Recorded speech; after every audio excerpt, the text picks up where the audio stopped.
after the last 2 weekends failure of an intro, I said to Matt, no beer until we do an intro today. So this is the first thing I have to do. So today, this has turned into a top of the table Division 1 clash for the playoff race between Ringwood and Fleetlands. Yay, we remembered!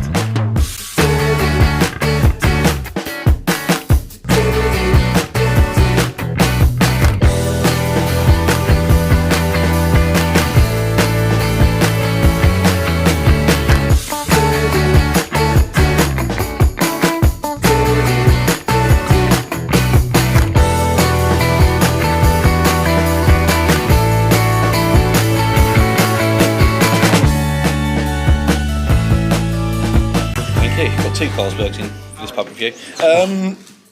Welcome to the community hub at Ringwood Town Football Club. This is newly built for this season and it is absolutely amazing. I remember last season the clubhouse, which was situated probably just opposite where the new one is, it was a lot smaller, a lot more snugger. But this is absolutely amazing. Basic, but this is this is state of the art basically. I mean, if you look over, you've got people already sat around. You can get teas, snacks. I've gone for 2 cans of Carlsberg because again, like I said before, not particularly classy. That's why he's got 2 hands. Craig's got a Pepsi Max as well. That came to about £8.50, which is quite a good price for football. But when you look in the corner, there's also a TV and it's sort of advertising Ringwood Town. It's got highlights of their previous game. They just had the game against Aldermaston up on there. So you can sit and watch that before the game. You can look out the window, you've got a wonderful view of the pitch. So I get a bit cold this afternoon, I'll stand here. It's your own fault, you wore shorts. And I highly recommend popping in. I mean, they do food, they do hot drinks, they do beers, they do cups of tea and stuff like that. So when you come down to Ringwood Town, head in here first before you make your way out to the stand.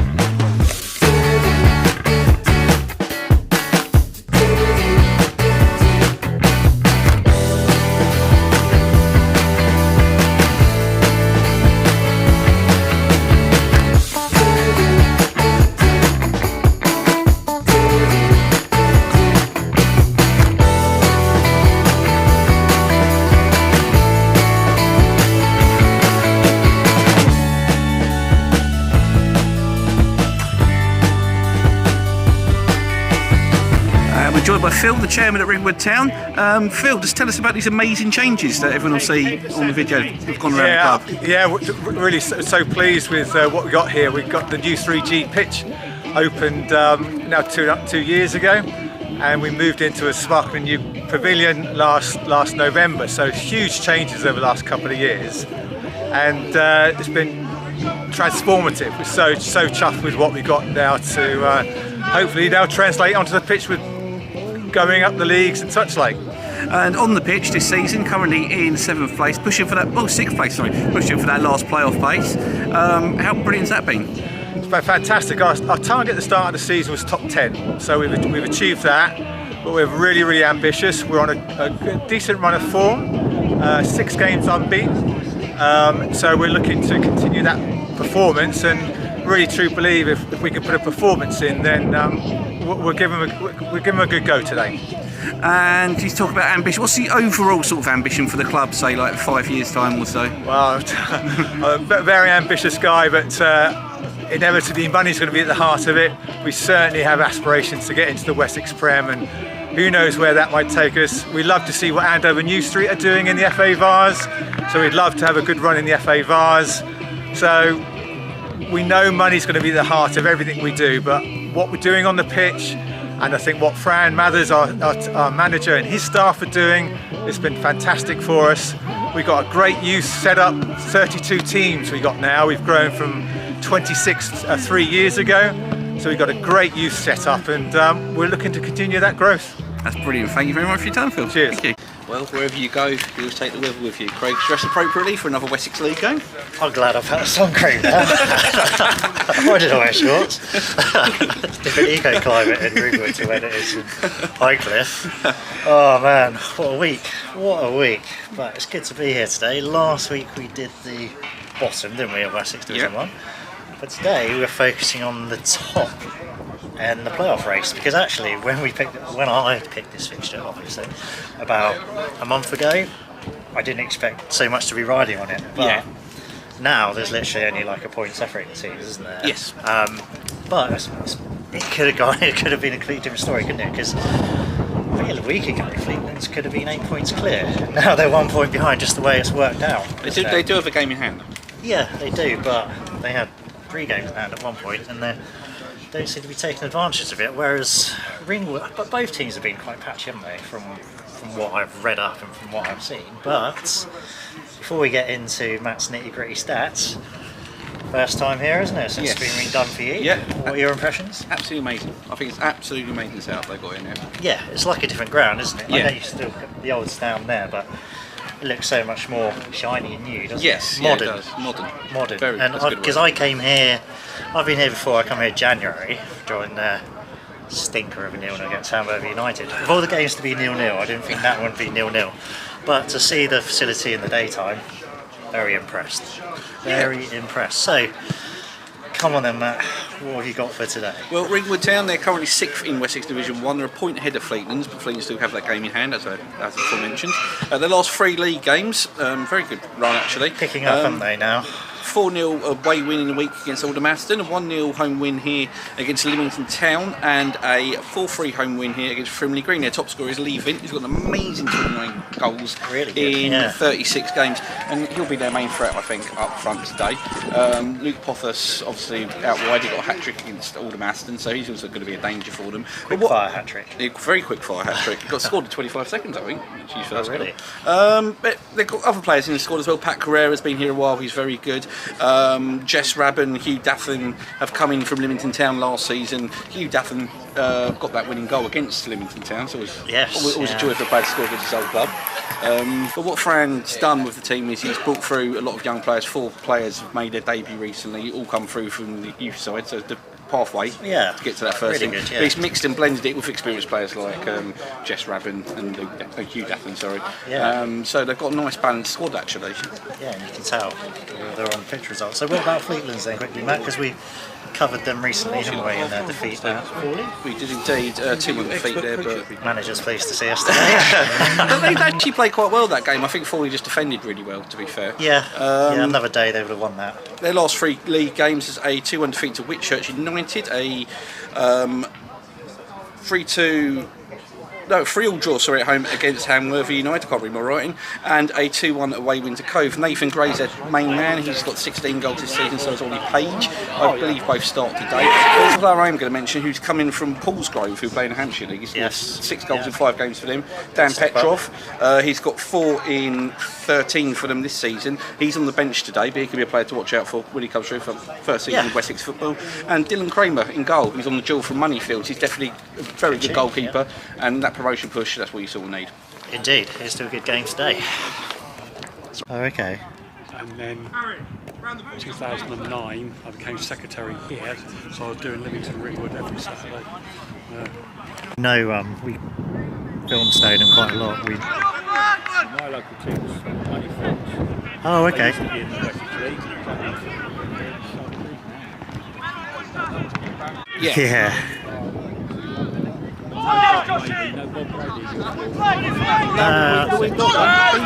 That's one of the only few teams we haven't done yet in the Wessex at all. I always feel sorry. They got to the FA Vars semi-final. What year it was? I'm asked because he must have heard it before we did. It took 3 months for COVID to come back. 3 months because we never shut down the airports. Yeah, it spreads, doesn't it? The same year Wagner are going down, aren't they? Yeah, I see they're struggling. They're having the 3G next season. Yeah, it makes sense. Commission to build it, put it in. I'm told it's going to cost about £1 million. I thought you could go to New Mill, you could get it. No, you can't. Yeah, no. So, You've got to go to Bournemouth Hospital and change it. Yeah, change of Bournemouth, yeah. yeah, I did that last time. Was that last season? Oh. Otter, I'm not sure. One of them's gone to Bournemouth and Pompey didn't want him. They released him. They released every single player last season. The only two players we kept is the goalkeeper, Toby Stewart. He's on loan first.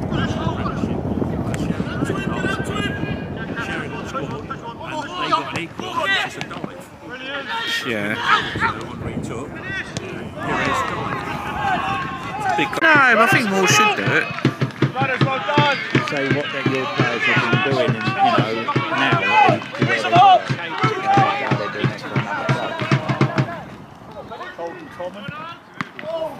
Cold and common. Half time is 0-0. Not the worst 0-0 I've seen. I think both teams have given it a go, haven't they? And there's been quite a few chances, but not many on target. Not many on target, but it's been end-to-end stuff really. I think Fleetlands had the best chance of the whole first half. A cross from this side of the touchline by Daniel Smith Alvarez. Wind assisted, yeah. Came back off the bar, but Ollie Page got the follow-up. He thought he'd scored his 17th goal of the season. Brilliant save by Will Griffin in the Ringwood goal, but to tip it onto the post. Clawed it away. He did claw it away. Towards the end of the first half, Pat Carrera come very close for Ringwood, probably had their best chance, curling it just wide from about 25 yards. But like you said, it's been end to end. Neither team sat back. I'm surprised it's actually 0-0 still. Yeah, but it's still second half because I can't see 2 0-0s at the same ground in the same season. Let's get out of this wind. Good, Josh! Buddy! Good, play against, left shoulder.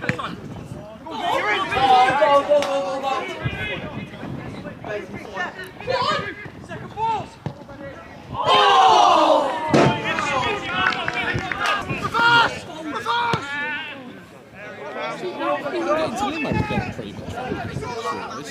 Yeah.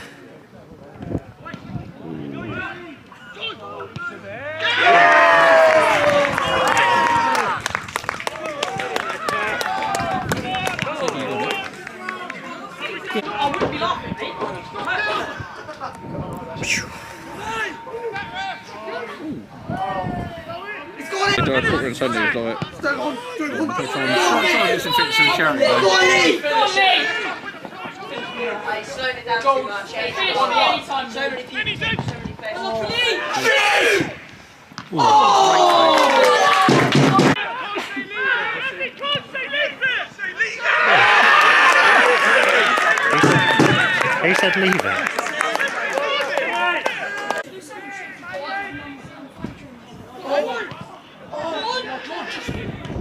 Great save. Just put it in the net! The football Grinch here.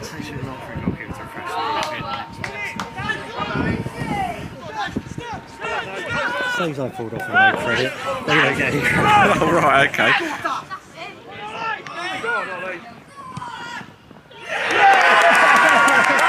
Oh, that is an amazing clip. Are they? Even if it's 3-1, I'll take blah, blah, blah, blah. Hey, wait, you started stand up. I'm going mental. I don't care. But I would tell you not to do this. Josh!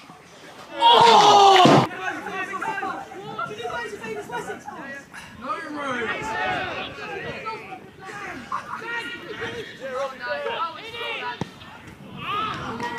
A friend of mine had a daughter of a party last night, apparently they trashed the house. Oh, really? Mm-hmm. I don't think it's their first hangover either, to be honest. I paid the ass.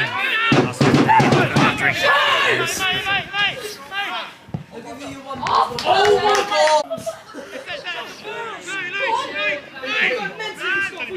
god! Oh yes!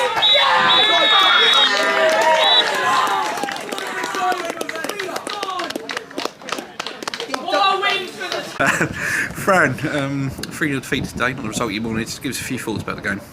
Yeah, disappointed obviously with the second half performance. I thought first half, I thought we shaded it in terms of clear-cut big chances.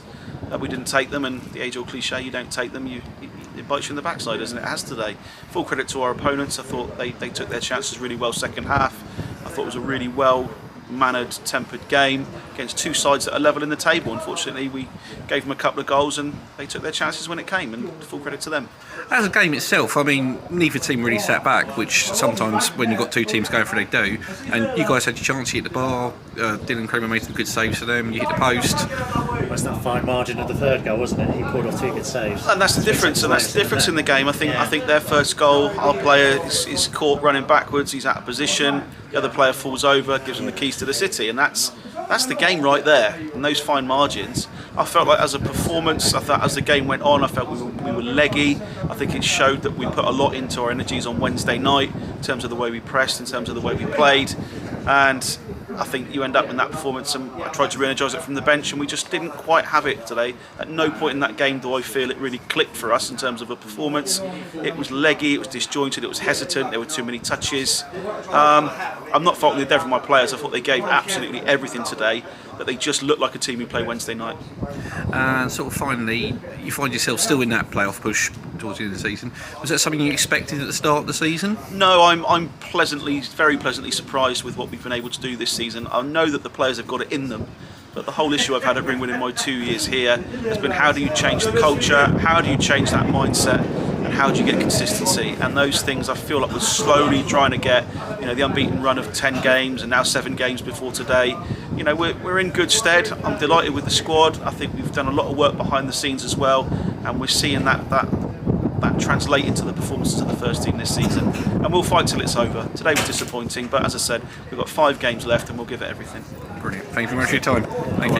Right, Matt, 3-0 winners today. A few thoughts about the game? Yeah, really good. It was a good game of football. 2 good teams, 2 really good teams. Play it the right way. Game was played in a really good nature, and we were excellent.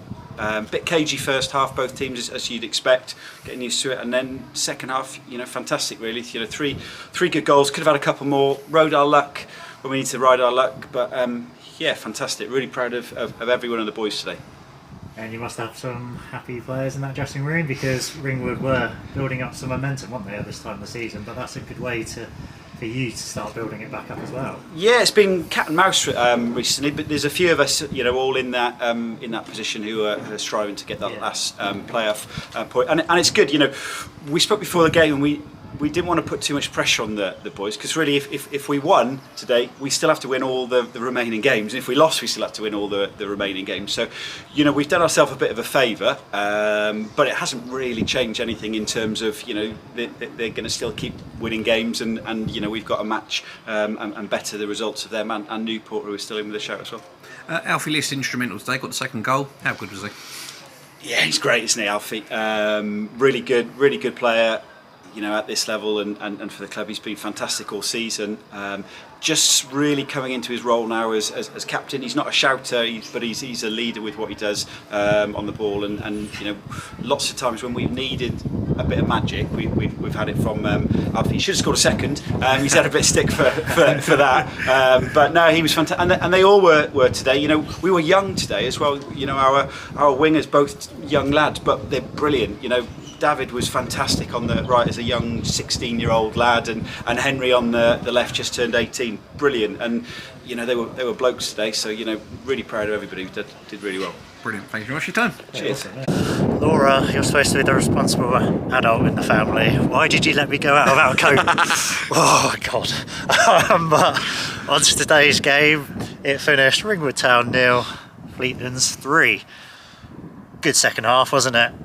Chances of both teams, but Fleetlands took the chances when they needed to at the right times, didn't they? I think that's the difference maybe between the 2 teams. Fleets were more clinical with their chances. I mean, the first goal was a cutback. Kurt Robbins was there, sort of played just behind Nathan Gray. Ringwood put it in the top player corner. flicked it up for him, didn't he? But good finish. A good finish. The second goal was Alfie Liss. Again, Ringwood backed off a little bit, but he sort of curled it into the bottom corner. And then their third goal, Nathan Gray did some really good work. And Ollie Page was there just to slot it home after 2 great saves by Dylan Kramer. Big credit has to go to the goalkeeper for that. To deny Ringwood. But I think that's the story today. Dylan Kramer made some great saves. Ringwood hit the post, Ringwood hit the bar, and Fleetlands were more clinical, I think, with their chances. Yeah, but it was a good, even game of football, and both teams, you could tell, deserve to be up where they are. Oh yeah, and definitely. If either of them ended up in the playoffs, you wouldn't have any complaints. No. So, good game, good to get our first Fleetlands win on camera. So we're now allowed at their ground. Early next season we'll do that. But just a quick word on Ringwood, isn't it? great facilities. Oh here. yeah, it's an amazing setup Yeah. they got down here now. Yeah. The new community hub's actually brilliant. Just like the ground, even the fencing off, looks really good. Yeah, good atmosphere, massive car park, isn't it? Yeah. Friendly people again, isn't Yeah. it? Really, really, really welcoming from both teams. But yeah, it's good ground to do. It's only a 15-minute drive from Highcliffe, so it's Yeah. nice to have a short drive every now and again. But we have to say that we will probably do Fleetlands. Well, they've got a good chance in the playoffs, haven't they? But they'll be away from home. Yeah, So yeah. either team, we will be seeing one of them, won't we? We Because of will. Hamworth We United will. situation. So we are now heading back to Highcliffe because I need a nice cold beer to warm me up after today. Oh.